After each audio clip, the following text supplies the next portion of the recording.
OK. Est-ce que vous m'entendez dans vos ordinateurs? OK. Good. Donc, je refais ma cinématique ici où j'ai fait mon fixe, je crois, tantôt. Non, mon fixe n'est pas fait. Fait qu'on va aller faire le fixe. Non, attends ça. OK, donc mon fixe part est là. Je suis toujours dans le mécanisme 1, c'est bon. On va aller faire les rotations. Donc, clic, clic, clic, clic. Angle driven, offset, chop. Donc, c'est sûr que ça peut être simulé, j'ai deux pièces. Ça ne m'apprend pas grand-chose. OK, ça, offset, ça, offset,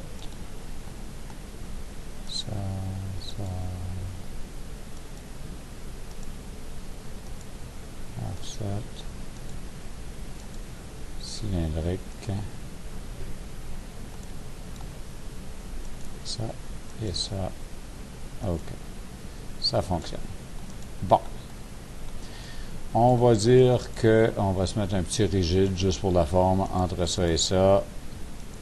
C'est beau, ça peut être simulé. Clic, clic. On va se faire un range de 0 à 360. More on request. 60 pas, mettons, ou tiens même, 72 pas pour n'avoir à tous les 5 degrés. Et si je fais ceci, ça roule. Fantastique. Bon. Là, c'est simple, c'est évident, c'est facile comme mécanisme, c'est direct comme mécanisme. J'ai une rotation, j'ai une translation, c'est fini. Donc, on peut déjà prédire la réponse que je vais vous donner à la question que je vais vous poser, c'est-à-dire qui est de me dire quel intervalle de 30 degrés va créer le plus grand déplacement linéaire du piston par rapport à ma rotation de crankshaft. Donc, quel 30 degrés du crankshaft va être le plus payant en termes de déplacement linéaire à cause du mécanisme que j'ai là?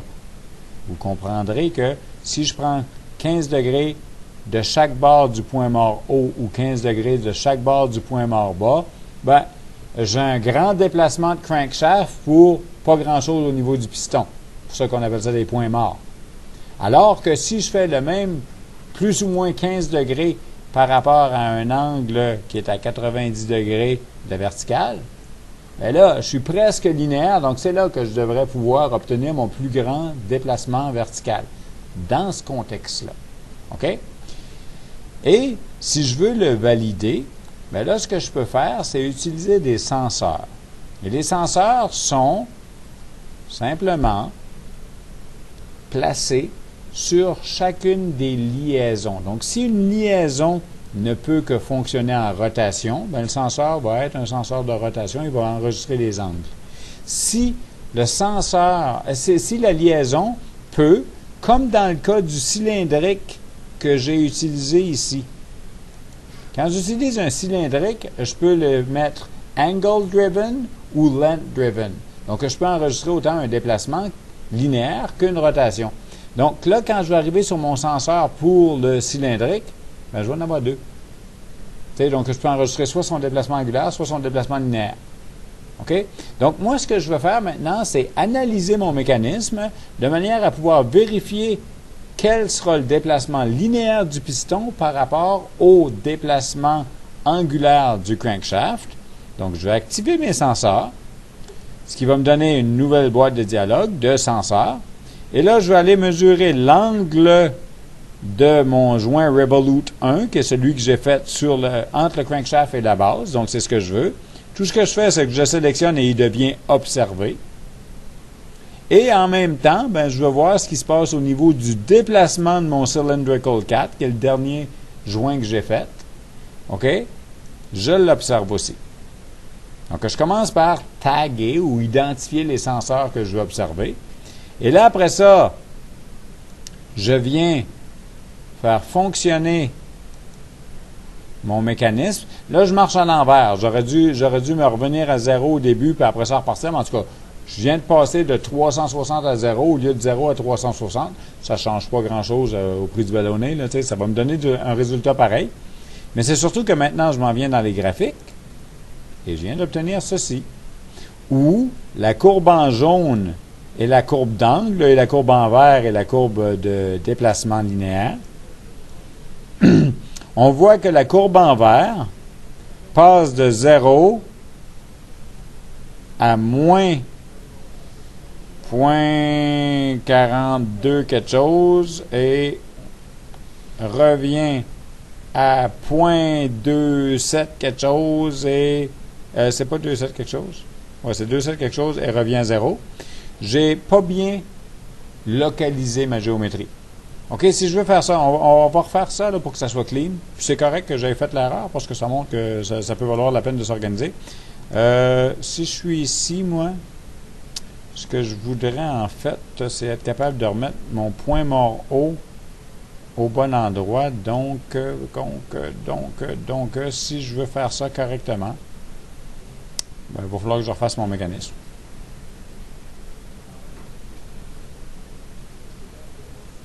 Ouais, je pense qu'il va falloir... Oui, non. Si je m'en vais ici, ou encore, je peux le trafiquer un peu. Si je m'en vais à peu près là, puis que je fais un play, il me dit quoi?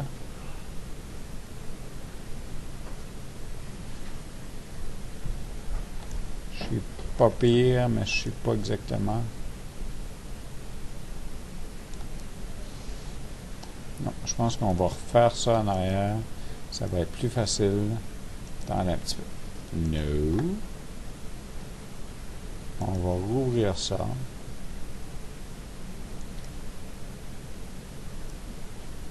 Tu sais, je sais que c'est plate, ce genre d'affaire-là. Okay? En même temps, des fois, c'est bon de voir que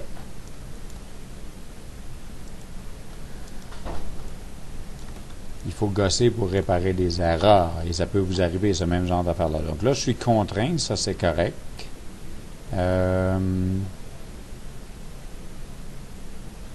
Avec un petit peu de chance, si je repasse là, parce que je vais travailler en mode contraint, je vais essayer de venir... En fait, ce que je voudrais faire...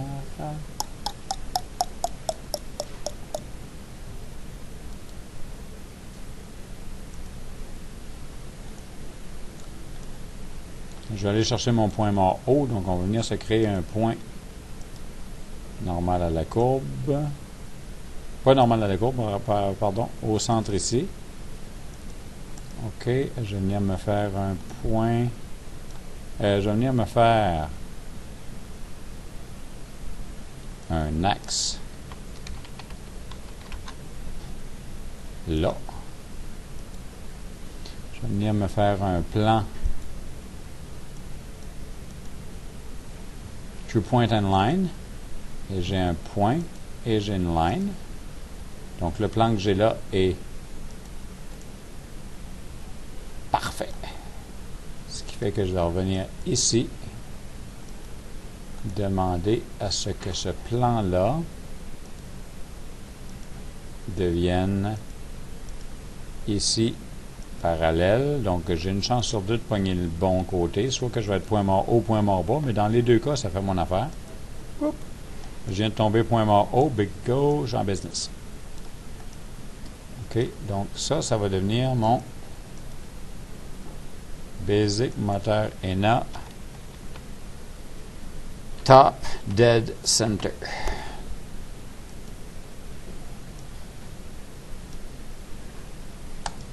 Puis tant qu'à faire, je peux garder mon produit là-dedans.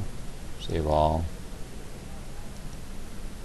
Ah, non, je ne vais pas sauver le 4 drawing. OK, ça va être bon. Peut-être que je peux faire Save Management, par exemple. On vous a parlé de ça, Save Management, dans votre passé, hein?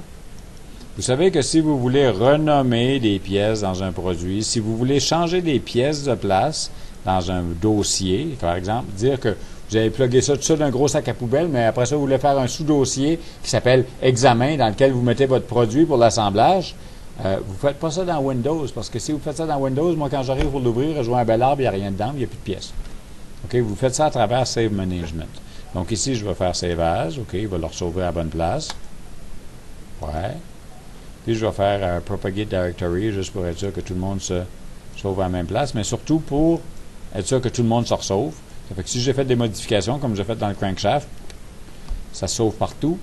Et on est en business. Là, maintenant que j'ai ça, je peux flusher mes constraints et refaire ma cinématique rapidement. Puis là, on va être en machine. Donc, on y va avec un fixe. Nouveau mécanisme. Ici. On va aller chercher un petit revolute. Clic, clic, clic, clic. On accepte ça.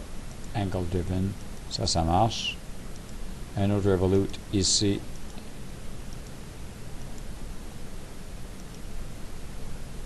Pas angle driven, ça marche. Ici. Pas angle driven, ça marche. On cancelle ça. On s'en vient chercher notre cylindrique. Axe, axe. OK. Ça peut remarcher encore. Fantastique et merveilleux. Je m'en viens là. Mécanisme .1. Mes 72 sont là. On ramène ça à 0. Position de départ. Donc là, je veux passer de 0 à 72 en animant mes capteurs. Je viens chercher ça. J'observe l'angle. J'observe la longueur. Je m'en viens ici. Rouler mes 72 steps. Et j'obtiens ceci comme graphique, qui est déjà pas mal mieux. Donc, là, maintenant, ma longueur passe de 0 à moins 0.7 et revient à 0, ce qui est plus facile à observer et à comprendre, sachant que la distance entre l'axe du crankshaft et l'axe de la pine qui est là, c'est 0.35. Donc, c'est sûr qu'entre le point mort haut et le point mort bas, j'ai 0.7. Donc, c'est pour ça que je voulais vous le présenter de même. Là, c'est comme un petit peu plus clair que ce que j'avais tantôt. Et si maintenant je viens cliquer ce qu'il y a en jaune, ben c'est l'angle. Ben là, mon échelle vient de changer et je passe de 0 à 360. OK? Donc, si je veux maintenant observer l'effet ou déterminer qu'est-ce qui est mon déplacement linéaire le plus grand. Donc, c'est le déplacement linéaire qui m'intéresse. Donc, c'est l'échelle qui est ici. Donc, on voit, comme je vous disais tantôt, là, que dans ce coin-ci, mon déplacement linéaire, je passe de 0.6... c'est 0.65 est à peu près ici, à 0.65 est à peu près là. Puis si je remonte ici, je suis à peu près là, puis je suis à peu près là ici, puis c'est à peu près là, ça veut dire quoi? Ça veut dire graphe là, entre 130 et 220 degrés. À l'œil. Mais moi, je voudrais avoir quelque chose qui est... Je veux vendre ça là, à mon boss, mon client, mon partner, mon ci, mon ça, tu sais. Donc là, il faut documenter un peu. Et c'est là qu'on va avoir besoin d'aller chercher un petit peu d'huile de coude puis de gossage, mais pour y arriver, moi, je vais le faire avec Fastone. OK? Parce que Fastone, puis j'espère que non, je ne pourrais pas le faire avec Fastone parce que Fastone est en train d'enregistrer. Donc, on va essayer de le faire avec d'autres choses. Dans Windows, ici, tous les programmes, il y a quelque chose. Comment est-ce que ça s'appelle? Faire des captures d'écran? Quelqu'un connaît ça? Ouais, hein, je pense que c'est ça qu'on fait. Parce que quelqu'un m'a parlé de ça, là, je ne savais même pas. Outil capture, OK. Tout ce que j'ai besoin, en tout cas, c'est quelque chose, OK, qui me permet, outil capture, je fais nouveau, puis je viens autour de la zone capturée, OK. Donc, ce que je veux, puis là j'aime mieux Fastone que ça, par contre, parce que Fastone m'offre une jolie petite fenêtre de sélection qui m'assure que ce que je vais sélectionner va être aligné et droit. Je vous le remontrerai dans Fastone, mais même à la limite, là, À votre examen final, parce que je vais vous demander ça, évidemment, peut-être en bonus, parce que ça fait partie du plan de cours, mais à votre examen final, je vous demanderai de m'organiser un petit peu ce que je suis en train de faire là. Donc là, je suis en train d'enregistrer l'angle. Donc on va enregistrer ça en JPEG. Je pense que le PNG est accepté, mais j'aime bien le JPEG parce que je sais c'est quoi. Donc angle. Et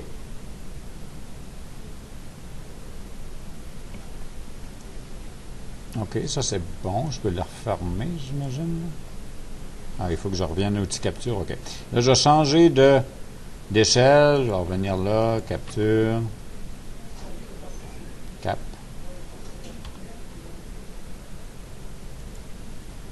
OK, nouveau. Donc, je vais venir chercher ça ici aussi.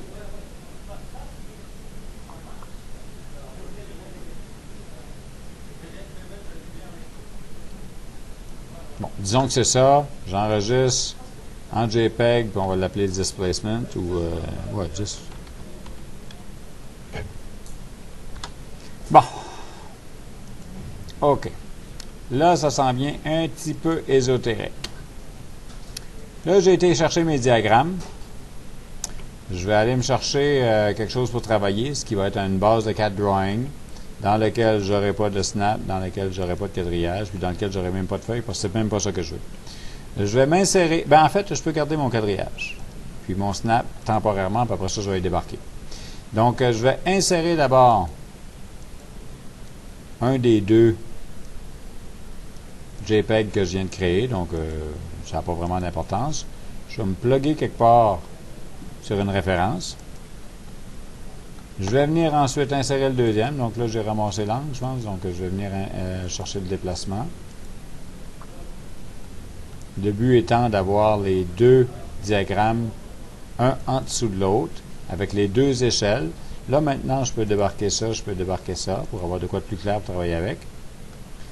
Et là, je veux faire une corrélation entre un déplacement que j'obtiens, par exemple, sur ma courbe ici en vert, où le déplacement est exprimé en pouces, et la révolution que j'obtiens sur cette courbe-là en jaune, où les révolutions sont exprimées en degrés. Et là, je veux déterminer, par exemple, parce que c'est ici que ça a l'air à être le plus grand déplacement vertical dans le plus court laps de temps. Donc, je veux savoir, entre cet intervalle-là et cet intervalle-là, quel nombre de degrés sont impliqués. Donc, il faut que je gosse. Donc, pour m'aider à gosser, la ligne infinie est bien pratique. Parce que je suis capable de forcer ma ligne infinie dans une direction donnée. Donc, je vais me faire des lignes verticales. OK, je n'ai besoin de deux parce que j'ai deux limites. Donc, je vais me faire deux lignes verticales. Je les fais à côté, je vais vous expliquer pourquoi. C'est parce que ligne infinie, ça va bien, là, mais c'est parce que souvent, vos fonds d'écran sont foncés. Question de goût, là. Mais régulièrement, j'ai fait de ce genre de gossage-là, moi, avec des lignes fines, rouges. Ça se voit habituellement bien. S'ils sont fines, ben, tu sais, je suis capable de bien découper l'endroit où je veux observer. Donc, supposons que je veux observer entre ces deux points-là, moi. Parce que je considère que c'est assez linéaire, puis c'est là, en fait, la partie la plus linéaire puis la plus longue, là, c'est peut-être ça, là. Donc, c'est cette partie-là qui m'intéresse, puis je voudrais savoir quels degrés sont associés à ça. Donc, je sors de là, je m'en vais sur cette courbe-là, puis là, maintenant, je viens me créer de nouvelles lignes qui vont être horizontales.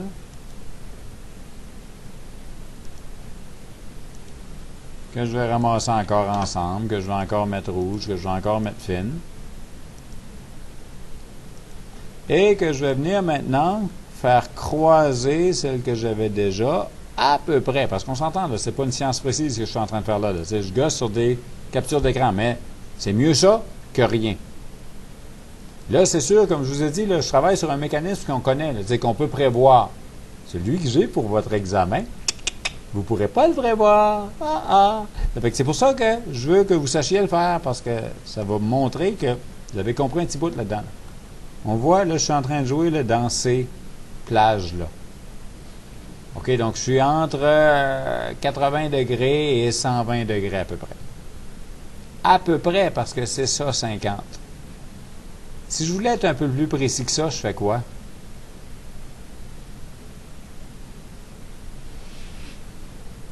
Hello! Il y a encore quelqu'un? Ou tout le monde est dans la brume? Ouais, mesurer, mais j'ai pas de graduation. Faudrait que je m'en fasse. Donc là, on met un petit peu plus d'huile de coude. Et là, en plus, vous avez besoin de notions de dessin que vous n'avez pas pour la plupart. Parce qu'on ne vous les a pas enseignées. On les enseignait dans le temps qu'il y avait des tables à dessin dans ces classes-ci, puis qu'il n'y avait pas des ordinateurs dans ces classes-là. T'sais? Mais là, à cette heure, si je veux diviser ça en 5, je fais quoi? Je mesure, puis là, je mesure la distance entre ce pixel-là et ce pixel-là. On peut. Ça peut être long, là.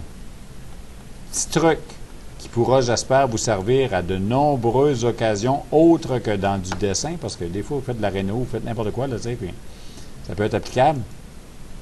Si vous avez quelque chose à diviser, là, OK? C'est sûr que je vais commencer par me faire des références au niveau de ceci.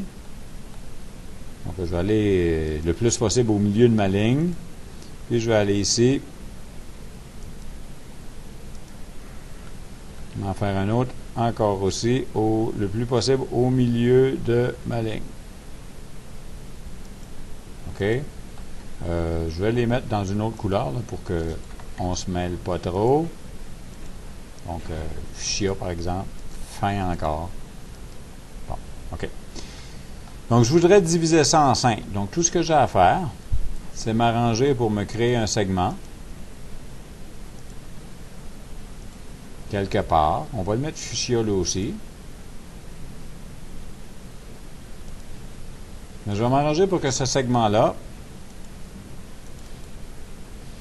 soit vraiment tout entre les deux lignes qui sont mes références. OK? Je vais maintenant créer des points équidistants là-dessus. OK, puis j'en veux pas 10, j'en veux 5, disons. Donc, ça me fait 1, 2, 3, 4, 5, 6 segments, j'en veux 4 pour avoir mes 5 segments. 1, 2, 3, 4, 5.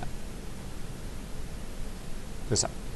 Donc, là, j'ai 5 points équidistants à une distance dont je me fous, parce que ce que je vais faire maintenant, c'est dire, oups, on va se refaire des lignes infinies, horizontales, sur ces points-là. Donc là, je peux faire une coupe de clic-clic. Donc, j'en ai un là. J'en ai un, je m'arrange parce que cette ligne-là, comme par hasard, elle tombe dessus, mais tant mieux. J'en aurai un là. Un autre là. Et j'arrive avec mes 4 lignes qui déterminent mes intervalles.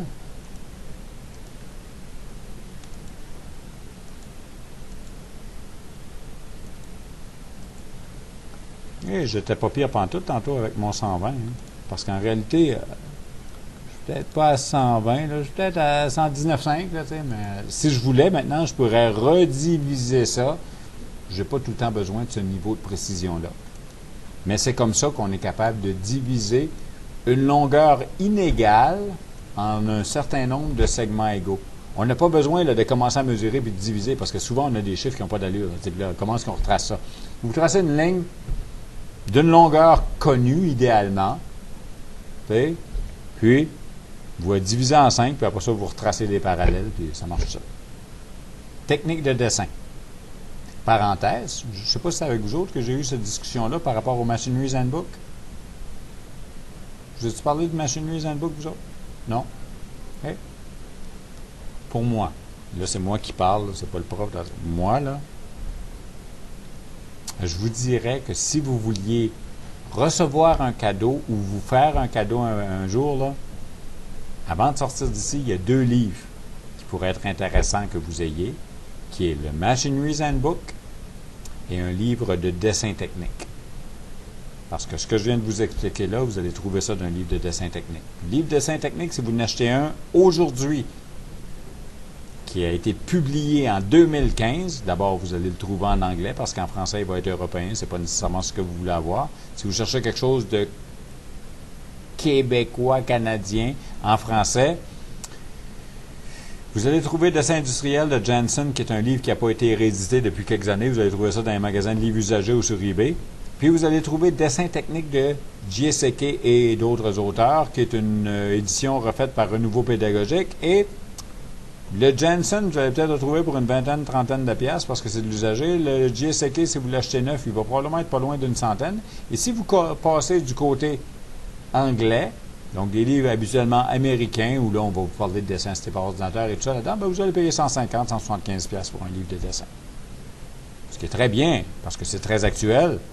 Mais le livre que vous allez trouver aussi sur eBay en anglais, que vous allez payer peut-être plus cher en shipping qu'en livre, parce que des fois, vous allez trouver ces livres-là pour 10-15 piastres, est aussi bon. Hein, parce qu'on va vous parler des mêmes techniques de construction, on va vous parler de ça, puis c'est que le jour que vous avez une question par rapport à une technicalité qui est graphique, ben, vous avez un livre de dessin pour regarder dedans.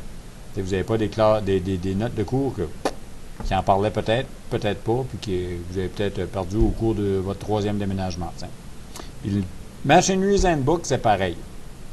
C'est quelque chose que ça vaut à peine d'avoir, parce que même si vous achetiez dans l'usager une 24e édition du Machinery's Handbook quand on est rendu à 29e, la définition des involutes de gear, c'est pas mal la même chose depuis petit 80, 100 ans. Là, ça fait que ça n'a pas bougé bien gros. Là, probablement qu'une 19e édition, c'est encore très, très bonne pour ce que vous avez besoin vite. Là.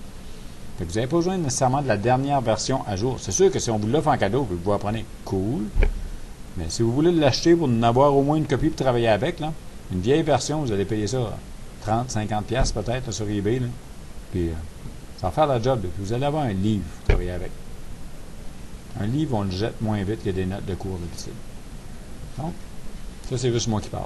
Moi, j'aime bien ça, les livres. OK. Fait que, ça, c'est pour l'analyse de mécanismes. Et si maintenant, on revient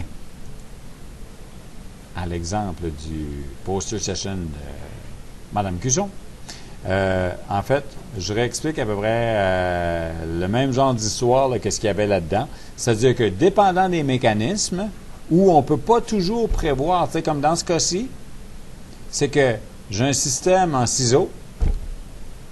C'est quoi le déplacement ici qui est le plus payant pour le déplacement vertical?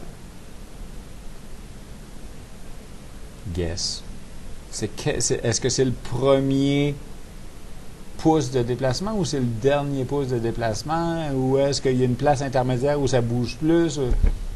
On trace les diagrammes. Ici, je ne me rappelle plus ce que c'était. Ici, j'ai un système de cam, encore, savoir combien ça tourne. Et il y a différents mécanismes. Ça, c'en était un. OK? Ou ça s'appelle un double stroke mechanism. OK? Ou, dans le fond, ce qui arrive, c'est que le pivot vient de ce trou-là, c'est sûr, mais le piston n'est pas attaqué directement à partir d'un trou sur le crankshaft, c'est ça le crankshaft, mais plutôt par cette petite biellette-là qui est montée, elle, sur deux autres biellettes. Fait que, au bout de la ligne, ça donne... Ah oui, ça, c'est supposé de marcher. Je ne sais pas si ça marche, mais en tout cas. Vous le verrez dans l'examen final, comment ça marche peut-être. Donc, on active les senseurs et ça donne ça comme diagramme. Cool, pareil, hein? Parce que là, c'est plus la ligne et le sinus de tantôt, là. C'est ça le double stroke. Ça donne un petit coup, puis poup, ça revient, puis ça redonne un plus grand coup, puis ça. Donc, si je veux analyser, moi, c'est quoi le déplacement vertical le plus grand? Ben là, il faut que j'identifie, et c'est ce qui s'est enligné là-dessus, avec le même genre de niaiserie que je viens de vous expliquer. Là, on trace des courbes, puis on vient chercher les valeurs équivalentes. Puis à la limite, on fait des règles de 3, là aussi. On peut faire ça comme ça, dépendant de comment on veut présenter son information. Ici, c'est via une règle de 3. OK? Puis, on vient à quelque chose qu'on peut voir. Donc, une fois qu'on avait ça, ben là, on allait identifier exactement la zone qui nous intéressait, clang, clang, puis on a notre réponse. Merci à Katia, c'est tellement pratique. OK? Mais, ça sert à ça. sais, c'est ce genre d'analyse-là qui, à un moment donné, vont vous faire apprécier d'avoir un logiciel qui est capable de vous donner cet input-là. Parce que sans ça, vous y allez au pif. Tu sais, c'est quoi le nombre de degrés? Tu sais pas, c'est quoi le nombre de degrés? Là, tu sais où, à partir de quand? Et si je suis capable d'au moins faire tracer des diagrammes de ce genre-là, ben, ça me donne ceci. C'est cool. C'est good? Donc, ça, c'est des senseurs. Et tout ça, ça va être sauvegardé sous le vidéo senseur. Et dans Cinématique, il y a un dossier senseur aussi là, dans lequel vous allez retrouver le PowerPoint. OK? Puis en fait, ouais, ben, j'ai juste recopié ce même mécanisme-là, je pense. Donc, on sauvegarde la vidéo, puis on part d'autre chose. À moins, il y a des questions? Tout est clair comme du mortier, peut-être. D'habitude, je dis de la boîte, là, mais là, on est rendu au mortier. Là. Je pense que oui. Hein?